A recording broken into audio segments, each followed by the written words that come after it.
Well, good afternoon there, traders and friends right around the world. It is James here on behalf of Pivot Point Trading, bringing you this Thursday afternoon market recap. I'd like to begin this Thursday's recap with just an article which I read at the close of trading. It went something like this: over the past 38 trading sessions, the Dow Jones Industrial Average has failed to break above a 1-month high or a 1-month low, and you have to go back at least over 100 years ago to see something very similar in the nature and the behavior of the overall trading structure. What the article is suggesting is that we are range bound, between resistance, which is the case right here, and also between support. We haven't established a 1-month high or a 1-month low within that 1 month or 38 days of trading activity, and this hasn't occurred within 100 years. So if you find yourself listening and watching this recording and you're a little bit frustrated because of the range bound activity going on across not only on the Dow Jones but the S&P also. The Nasdaq, however, did break out and establish, that 1-month high. It's more so relative to these two particular markets right here. You're not the only one feeling that way. You can see within, and this article fails to see this, within the resistance and of course the support, we've been sort of toying with this symmetrical triangle. And as at the close on Thursday, we're still yet to break below the support level of that symmetrical triangle. So we can still say to ourselves that, well, the evidence is suggesting that once again, we may stay in this little area for a little bit longer, but eventually we will break out. And that is what I am most excited about and eagerly anticipating as a trader, as a momentum trader, as a swing trader, to get into a lot of positions at least when that symmetrical triangle starts to break.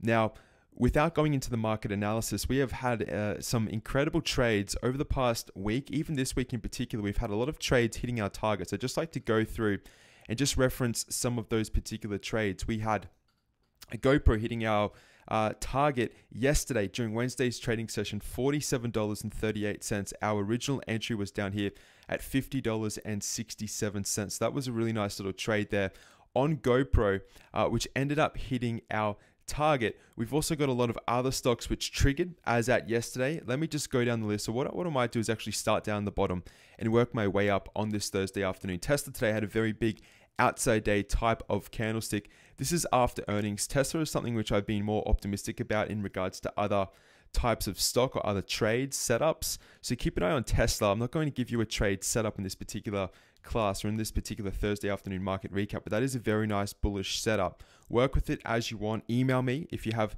any particular questions, but I am liking this bullish trade setup on Tesla. Netflix today is still confined within our ranges. It's looking very, very neutral. You heard my explanation over the weekend. As the market goes, I believe Netflix will also. So just keep an eye on this particular stock. It hasn't made the move yet, but it certainly is getting close to either breaking out or breaking down above or below those ranges. IBM, I've referenced this over and over again. We had a very nice shooting star. This was after the 3-day evening star reversal candlestick pattern. We've got an engulfing pattern going back to Wednesday. Today was a little inside day. It's got all of the signals up here that it's about to roll over. So please keep an eye on IBM. If you want to learn more about this, please let me know.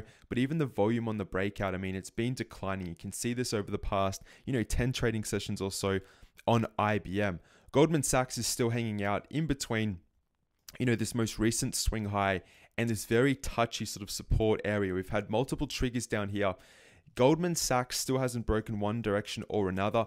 I feel as though Goldman Sachs is going to move with the overall market, and personally I do have a little bit of a bias at the moment to the downside. So please keep an eye on Goldman Sachs. If you are in this trade, you've got a decision to make.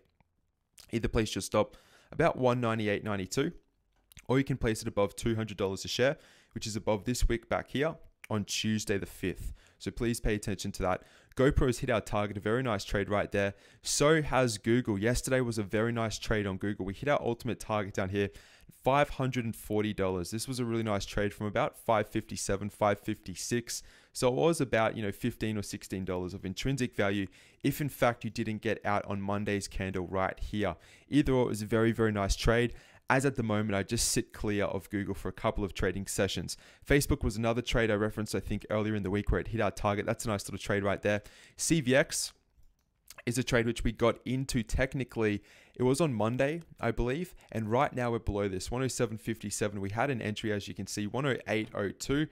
We're just below that at the moment. We haven't seen the definitive break. The same is true for this XOM trade as well. I put this update out, I think, on Tuesday afternoon, and we had an 88.30 sort of entry based on this candlestick right here, and it's working out very, very nice. The two stocks are working in conjunction as you would expect with one another. So please keep an eye on Chevron as it continues to move in our direction. Caterpillar at the moment is at that resistance level. It's starting to roll over. It hasn't triggered one direction or another. It's very neutral. I'm wanting to see how this plays out on the Friday. I wouldn't necessarily be wanting to jump into a trade one direction or another. This will be a really good trade that we'll speak about over the weekend, and it'll give you some really nice entries on that Caterpillar trade. Now, one of the stocks I will bring on my annotations for is this Baidu trade. Let me just bring back my annotations. And you can see right here, we had an entry on Baidu at 192.65. At the moment, we're at 193.63. So we're down $1 on this particular swing trade. It's still a really, really nice trade setup. We've got a lot of bearish technical signals working in our favor. We've got this breakaway gap right here. We've got the failure at this, downtrend, which has been in effect, I must admit, since 2014. So you can see that we're in a clearly defined downtrend. We've broken below this support level right here. And we also have, if I can zoom in once again, we have a very nice 3-day reversal pattern right here, and also another gap to the downside between Monday and Tuesday's, transitory sort of daily swings right here. So it's a very nice type of trade setup. These types of movements are expected during these types of trades, or for these types of trades. It can set up a lot of different types of continuation patterns. We may see a little bit of a wedge, which resolves itself to the downside. We may see what we call a bear flag. So this is where we rally a little bit on small volume, and then we see the definitive breakdown. What I want you to do is pay attention to volume. Pay attention to volume over Thursday and Friday's trading session, and this is really going to clarify a lot as to whether if traders are accumulating positions at the support level down here at 193.63, or if in fact they're just letting it move up a little bit higher to reshort and capitalize on the breakdown of Baidu. We've got a very nice target on this particular trade down to 181.46. If you are in this trade, it's a little bit in the way of structure, I should say. It's a little bit of a creative type of stop placement. The reason why is because if you place your stop right here at 196.47, there's a good chance that, look, if we set up that bear flag, you may stop out prematurely, or if you set up a wedge, you could get like a shooting star and the upper wick might go something like that and you get triggered out up here. So at the moment, there's not enough cause for concern. Yes, we did see a bullish type of daily candle on the Dow Jones, the S&P, and the NASDAQ, but it really isn't anything to get carried away on. It's really just sort of an inside day type of candle. And let me just go back to that Baidu trade right here. Because of that, at the moment, I'd like to move my trade up just a little bit higher, maybe up to about 198.49. Always do this on your own terms. Make sure that it suits your risk and reward and how much risk you have on any one trade. You should always enter into a position with that worked out prior to entering into. You can actually define risk and know how many contracts to enter into. If you're trading puts, or how many stock you can actually sell short without overgoing some of those types of capital control or those management controls we put in place to limit risk when a trade moves up, okay, or when we get stopped out or hit a stop. So I'm just referencing that Baidu trade because it's a very good example and a very good learning opportunity for many people. Outside of that, Boeing Airlines is also continuing in our favor.